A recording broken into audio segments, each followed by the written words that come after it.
A warning to students tonight: pay close attention when crossing streets near campus. Police officers are handing out citations to people who may not know they're breaking the law. He was like, ma'am, stop, ma'am. And I was like, he's not talking to me. Why would I get pulled over by a cop?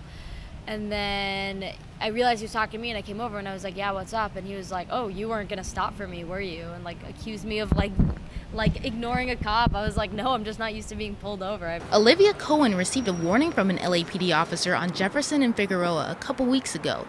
She says he stopped her because the red hand came up before she started walking across the street. I'm really short, so it takes me a bit longer to get across the street, and I guess by the time I got across the street, the countdown stopped and it hit 0.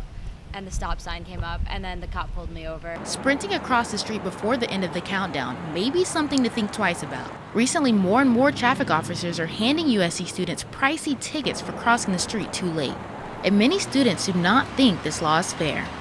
I would be upset if I knew I could make it there like before the countdown ended. I'd be very upset. Pretty pissed, and I'd be pretty confused as to why I received it if I'd already started at least.